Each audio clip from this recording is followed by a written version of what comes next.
Hello दोस्तों, एक बार फिर आप सभी का स्वागत है बॉटनी पाठशाला की यूट्यूब चैनल पर। ओके, तो आज अपनी जो क्लास होगी, जो आपको हेडिंग में दिख रहा होगा, सेल बायोलॉजी या साइटोलॉजी। ओके, यानी कोशिका विज्ञान किससे कहते हैं। कोशिका विज्ञान के अंदर सबसे पहले उसकी अपन परिभाषा पढ़ेंगे, फिर परिभाषा के बाद उसकी हिस्ट्री के बारे में बात करेंगे कि सेल बायोलॉजी की हिस्ट्री क्या है। इसके बाद अपन सेल के बारे में पढ़ेंगे और सेल के बाद फिर सेल थ्योरी ये किसने दी उसके बारे में पढ़ेंगे। ओके, तो आज की जो अपनी हेडिंग है वो है सेल बायोलॉजी या साइटोलॉजी। ओके, तो सबसे पहला जो है सेल बायोलॉजी की जो डेफिनेशन होती है,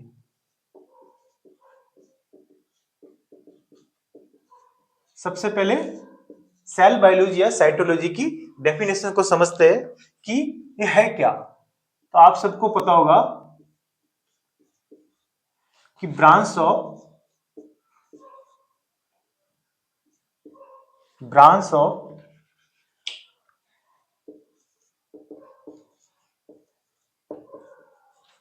बायोलॉजिकल साइंस। सबसे पहला पॉइंट क्या है कि किसकी ब्रांच है, बायोलॉजिकल साइंस की। तो इसके अंदर आपको कुछ पॉइंट याद रखने हैं जो इसकी डेफिनेशन के अंदर बहुत ही इंपॉर्टेंट है। तो सबसे पहला होगा कि अपन इसके अंदर किसकी स्टडी करेंगे। तो पहला जो पॉइंट है वो कहलाएगा अपना सेल की स्ट्रक्चर की बात करेंगे, यानी उसके परिभाषा के अंदर सबसे पहले सेल स्ट्रक्चर के बारे में पढ़ना है आपको। दूसरा जो है सेल का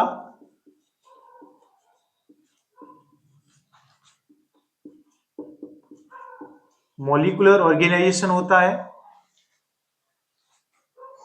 तीसरा जो होता है ग्रोथ एंड रिप्रोडक्शन, और चौथा जो इंपॉर्टेंट है वो है सेल की जेनेटिक्स। तो ये चार इंपॉर्टेंट पॉइंट है जो अपन परिभाषा के अंदर पढ़ते हैं, यानी इन्हीं चार पॉइंट के आधार पर साइटोलॉजी या सेल बायोलॉजी की परिभाषा दी जाती है।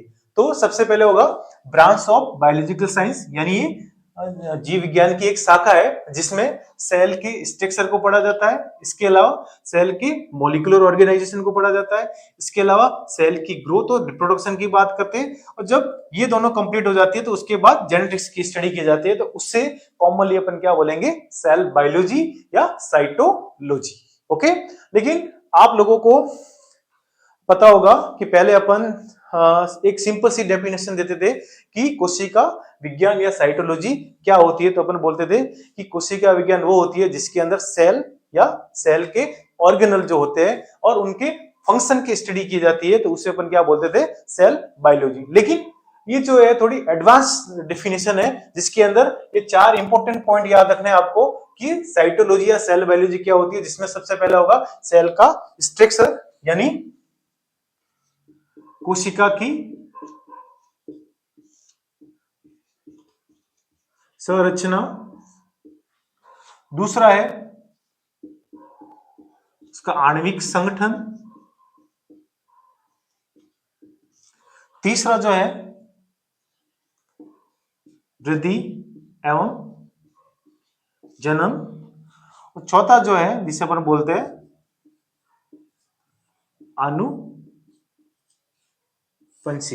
ओके, ये चार पॉइंट के अलावा एक 500 पॉइंट और है जिसे कहा जाता है फंक्शंस, यानी सेल के कार्य। सेल के कार्य।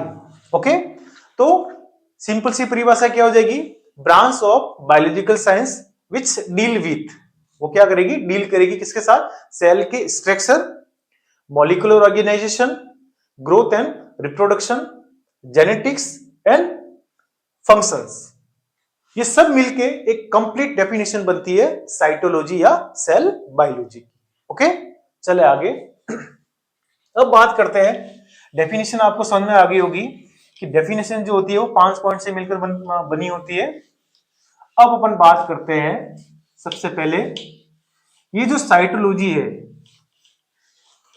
साइटोलॉजी और सेल बायोलॉजी के अंदर आपको कंफ्यूज नहीं होना है, ये दोनों एक दूसरे के सिनोनिम वर्ड है, सिनोनिम्स यानी समान अर्थ वाले हैं, ये दोनों सेम ही है। तो सबसे पहले अपन बात करते हैं, ये जो साइटोलॉजी है यह दो ग्रीक वर्ड से मिलकर बना होता है। वर्ड कैसा है? ग्रीक। ओके, पहला जो वर्ड है जिससे कहा जाता है कीटोस, इसका मतलब होता है होलो, वेसल या सेल। दूसरा जो है जिसे कहा जाता है लोगोस, जिसका मतलब होता है डिस्कोर्स। ओके, यानी साइटोलॉजी जो है दो ग्रीक वर्ड से मिलकर बना होता है, जिसे पहला जो वर्ड है कीटोस, इसका मतलब होता है होलो, वेसल्स या सेल। ओके, दूसरा होता है लोगोस, जिसका मतलब होता है डिस्कोर्स। ओके, यानी इन चीज की स्टडी करना, सेल की स्टडी करना। एक होलो जो वेसल्स होती है जिसे अपन क्या कर सकते हैं सेल, और डिस्कोर्स का मतलब होता है इस चीज की स्टडी करना। तो ये ग्रीक वर्ड से मिलकर बना होता है। ओके, तो ये साइटोलॉजी का कौन सी भाषा से डेरिवेट हुआ है उसके बारे में बात की। अब अपन बात करेंगे साइटोलॉजी के अंदर सबसे पहले अपन किसकी बात करेंगे? सेल की।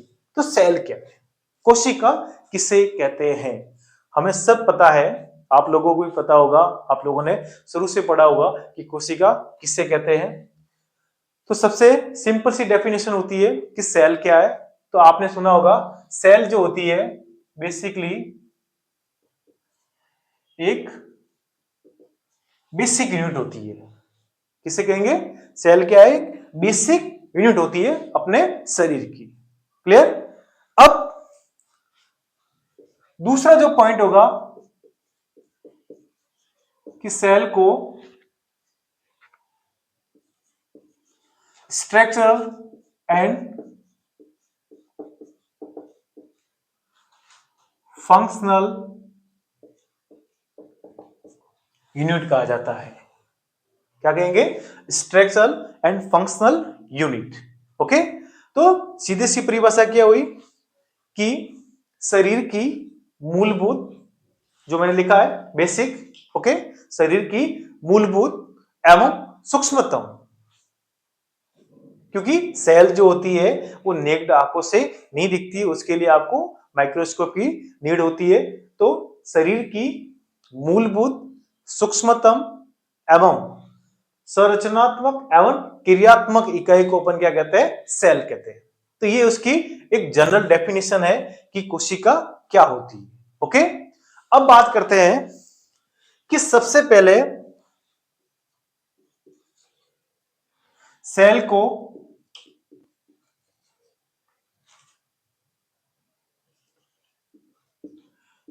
डिस्कवर किसने किया, यानी सेल की खोज किसने की, कोशिका की खोज किसके द्वारा की गई। तो एक बड़े फेमस साइंटिस्ट थे जिनका नाम है रॉबर्ट हुक। 1665 के अंदर कोशिका की खोज की थी, और उन्होंने सबसे पहले जिस सेल की खोज की थी उसका क्या नाम था? कॉर्क। और ये कैसी थी? डेड सेल्स थी। कैसी थी? Dead cell. यानी रॉबर्ट हुक ने अपने इस सेल्स को देखने के लिए खुद ही एक माइक्रोस्कोप का इन्वेंशन किया था, और उसी से इस सेल्स को देखा था, लेकिन वो सेल्स कैसी थी? डेड थी। दूसरा,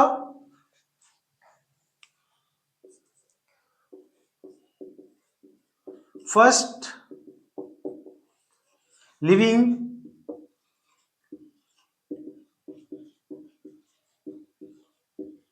सेल किसके द्वारा डिस्कवर की गई थी? तो उनका नाम है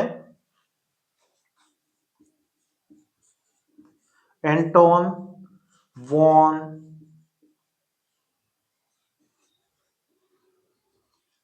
ल्यूनवैन हॉक 1675 के अंदर खुद के द्वारा इन्वेंटेड माइक्रोस्कोप के द्वारा उन्होंने सबसे पहले लिविंग सेल को डिस्कवर किया था। ओके, अब जो सेल उन्होंने खोजी थी वो कुछ बैक्टीरिया वगैरह थे, तो उनको उन्होंने एक नाम दिया था जिसे कहा जाता है एनिमलक्यूल्स। ये याद रखना है, इंपॉर्टेंट है कि एंटोनी वॉन ल्यूनवेनहॉक के द्वारा 1665 के अंदर जो लिविंग सेल्स खोजी थी उनका क्या नाम रखा था, तो आपको याद रखना है एनिमलक्यूल्स कहा जाता है। ओके, तो सबसे पहले जो सेल की जो डिस्कवरी थी वो किसने की? रॉबर्ट हुक ने 1665 के अंदर, लेकिन वो सेल्स कैसी थी? डेड थी। ओके, लेकिन लिविंग की जो है सबसे पहले लिविंग जो सेल है वो किसने डिस्कवर की थी? एंटोनी वॉन ल्यूनवेनहॉक 1665 के अंदर खुद के द्वारा इन्वेंटेड माइक्रोस्कोप के द्वारा, तो उसको उन्होंने क्या नाम दिया था? एनिमलक्यूल्स। क्लियर?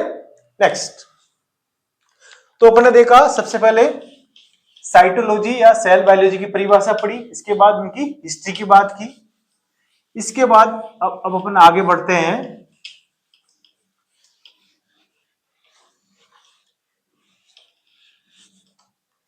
तीसरा जो रहेगा अपना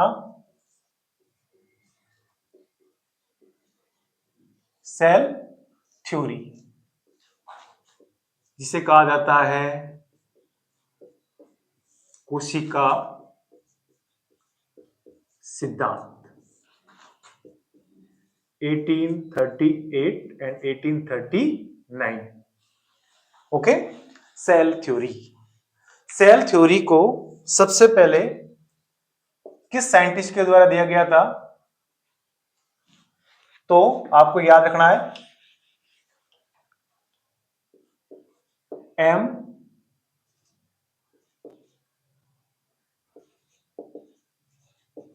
स्लीडेन एंड टी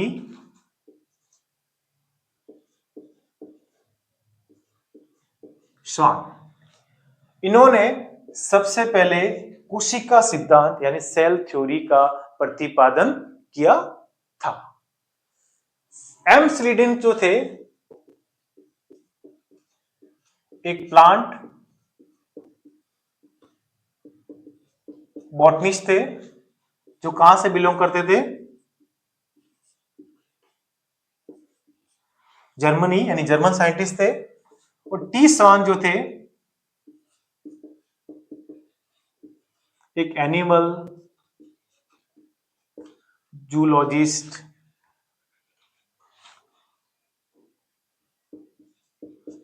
थे, और ये कहां से बिलोंग करते थे? ब्रिटिश से। ओके, तो इन्होंने दोनों ने अलग अलग चीजों के बारे में बताया। सबसे पहले 1838 के अंदर सबसे पहला कंसेप्ट किसका आया? एम स्वान का। एम स्वान ये कहते हैं कि जो प्लांट सेल्स होती है, जो पादप कोशिका होती है, वो सेल या सेल के जो प्रोडक्ट होते हैं उससे मिलकर बनी होती है। एम स्वान ये कहते हैं कि जो पादप कोशिका होगी यानी जो प्लांट होंगे वो सेल या सेल के जो प्रोडक्ट होते हैं, उत्पाद होते हैं, उनसे मिलकर बनी होती है। तो उन्होंने सबसे पहले प्लांट के बारे में बताया था एम स्लीडन ने। जबकि टी स्वान ये कहते हैं कि जो एनिमल सेल्स है उसके बाद एक थीन लेयर प्रेजेंट होती है। क्या होती है? एक थीन लेयर प्रेजेंट होती है, एक पतली झिल्ली प्रेजेंट होती है, जिसे वर्तमान में प्लाज्मा मेम्ब्रेन कहा जाता है। स्वान ने उसको प्लाज्मा मेम्ब्रेन नाम नहीं दिया था। प्लाज्मा मेम्ब्रेन का जो नाम था वो सेफ्रिस एवं प्लोव के द्वारा दिया गया था। वो अपन जो अपनी नेक्स्ट क्लास होगी सेल बायोलॉजी की, सेल मेम्ब्रेन जब पढ़ेंगे तब आपको उसके बारे में मैं बताऊंगा। लेकिन उन्होंने क्या बोला कि एनिमल सेल्स के बाहर एक थीन लेयर प्रेजेंट होती है जिसे प्लाज्मा मेम्ब्रेन कहा गया। यानी उनके द्वारा यह बताया गया कि प्लाज्मा मेम्ब्रेन जो होती है वो एनिमल सेल्स के अंदर प्रेजेंट होती है और उसका नेचर कैसा होता है? थीन होता है। ओके, इसके अलावा दूसरी बात उन्होंने प्लांट के रिगार्डिंग बोली। प्लांट के रिगार्डिंग ये कहते हैं टी स्वान कि सेल वॉल जो होती है वो प्लांट सेल का एक यूनिक फीचर है। टी स्वान ये कह रहे हैं कि सेल वॉल जो होती है वो प्लांट बॉडी का एक यूनिक फीचर है। तो दोनों का जो कंसेप्ट था वो अलग अलग था। एक ने 38 के अंदर दिया और दूसरे ने 39 के अंदर। 39 के अंदर किसने दिया था? स्वान ने। और इन्होंने कब दिया? 38 के अंदर। तो इसको दोनों को मिक्स करके उन्होंने एक हाइपोथेसिस सॉरी एक थ्योरी डेवलप की जिसे कहा जाता है सेल थ्योरी या कोशिका सिद्धांत। तो पहले अपन इनके बारे में पढ़ते हैं कि किसने क्या बोला। तो पहले बात करेंगे अपन स्लीडेन की। स्लीडेन ये कहते हैं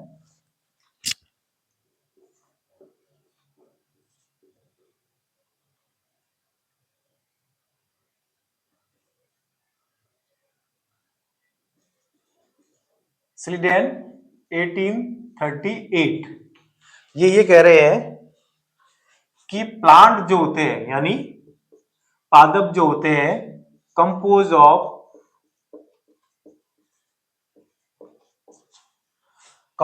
of cells and product of cells. ये किसके द्वारा कहा गया था? क्योंकि ये बॉटनिस्ट थे तो उन्होंने ये बोला कि जो प्लांट होते हैं वो किससे मिलकर बने होते हैं? सेल या सेल के प्रोडक्ट उनसे मिलकर बने होते हैं। जबकि दूसरे जो थे स्वान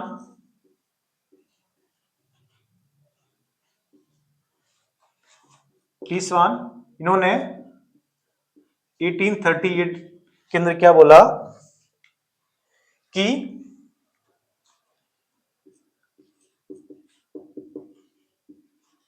animals sales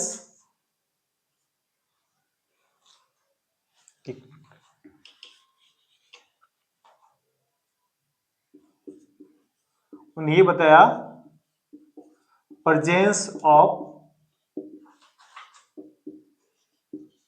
thin layer presence of thin layer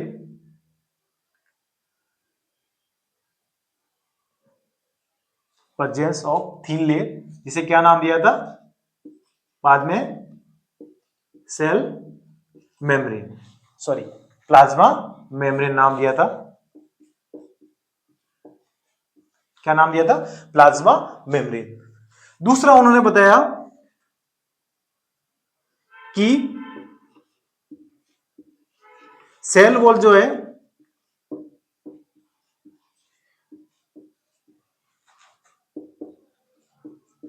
एक यूनिक फीचर है। किसका? प्लांट्स का। तो इन्होंने दो कंसेप्ट दिए। पहला ये कंसेप्ट ये था कि उन्होंने बताया कि थीन लेयर प्रेजेंट होती है जिसे प्लाज्मा मेम्ब्रेन कहते हैं, यानी जो एनिमल सेल्स होंगे उनके चारों एक पतली लेयर प्रेजेंट होती है जिससे क्या नाम दिया गया बाद में? Plasma membrane. जबकि दूसरा कंसेप्ट उनका ये कहता है कि प्लांट के अंदर सेल वॉल का होना एक यूनिक फीचर है।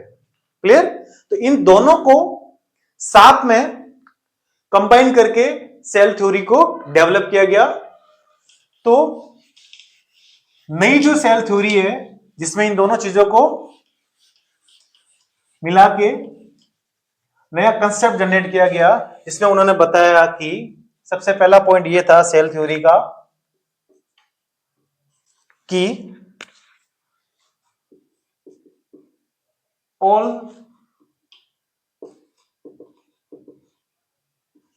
लिविंग ऑर्गेनिज्म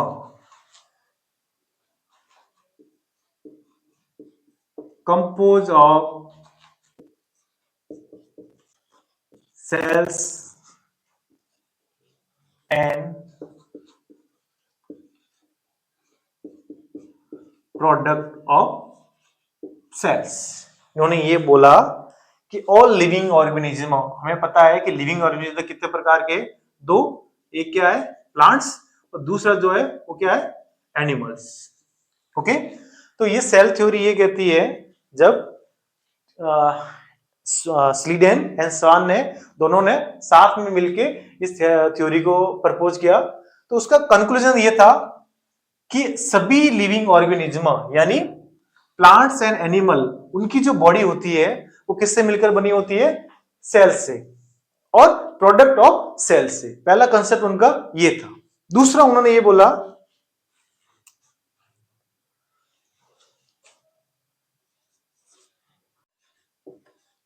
दूसरा जो कैरेक्टर है जो उन्होंने बताया कि जो सेल वॉल है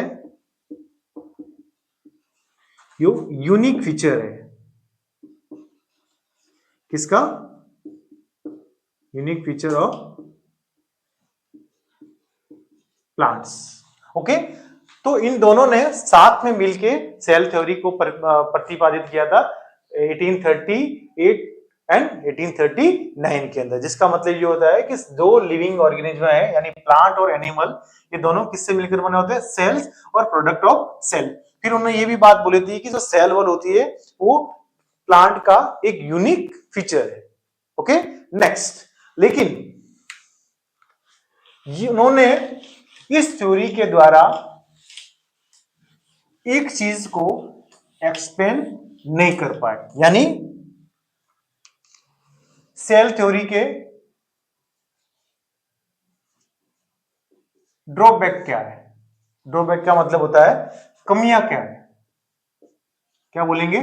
कमियां। तो सबसे बड़ी जो कमी थी वो ये थी,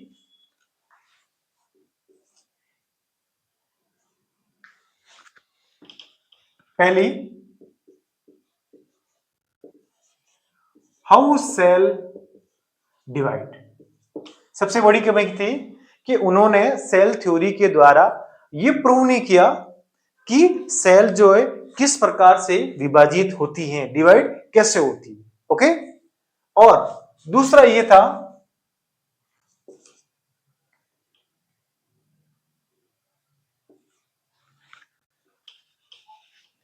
दूसरा ये था ऑल सेल्स, क्या लिखते हैं? हाउ सेल व फॉर्म। ये दो इंपॉर्टेंट सेल थ्योरी की जो कमियां थी, जिसमें उन्होंने ये नहीं बताया कि सेल किस तरह से विभाजित होती है और नई सेल का निर्माण कैसे होता है। तो इस कंसेप्ट को आगे समझने के लिए फिर एक और साइंटिस्ट आए जिनका नाम था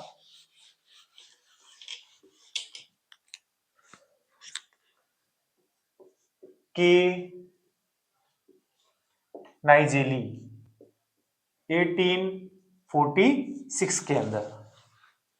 ओके, ये बहुत सारी बुक जो ऐसी है जिसके अंदर आपको ये चीज नहीं मिलेगी, तो मैं जहां से पढ़ा रहा हूँ वो बहुत एडवांस बुक है, वहीं से आपको लिखा रहा हूं, तो आपको पूरी एडवांस कंटेंट जो होगा वो दिया जाएगा, जिसमें ये लिखा हुआ है कि सेल थ्योरी का जो ड्रॉबैक था 1839 के अंदर, उसके बाद 1846 के अंदर एक साइंटिस्ट है जिनका नाम था कॉल नागेली।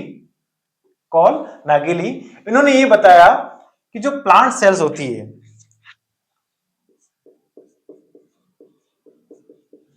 जो प्लांट सेल्स होती है वो क्या करती है? डिवाइड होती है।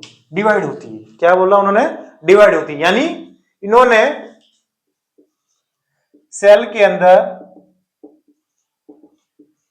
सेल डिवीजन के इंपॉर्टेंस को बताया था, लेकिन उन्होंने कोई एक्सपेरिमेंटली प्रूव नहीं दिया कि सेल जो होती है वो डिवाइड होती है, और इनका जो निर्माण होता है नई सेल्स का वो किसकी वजह से होता है? सेल डिवीजन से।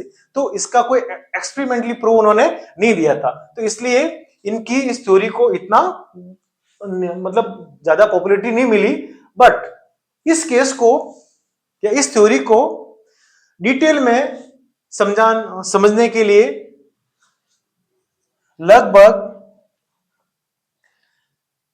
17 इयर्स लेटर सेल थ्योरी के बाद एक साइंटिस्ट आए जिनका नाम था रुडोल्फ विर्ट्सो। 1855 के अंदर एक नया कंसेप्ट दिया, जिस कंसेप्ट का नाम था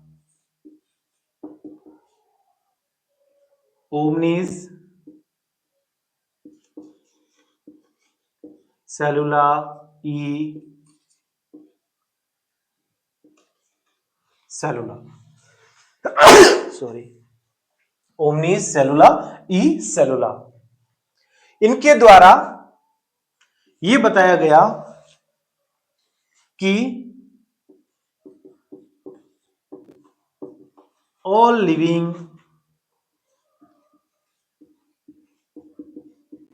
organism composed of cells and product of cells। Same वही पहली लाइन उसी सेल थ्योरी से सिमिलर बताई उन्होंने कि सभी लिविंग ऑर्गेनिज्म जो होते हैं यानी प्लांट और एनिमल वो किससे मिलकर बने होते हैं, सेल्स या प्रोडक्ट ऑफ सेल्स। ओके, दूसरा सबसे इंपॉर्टेंट बात ये बोली उन्होंने, all new cells form from pre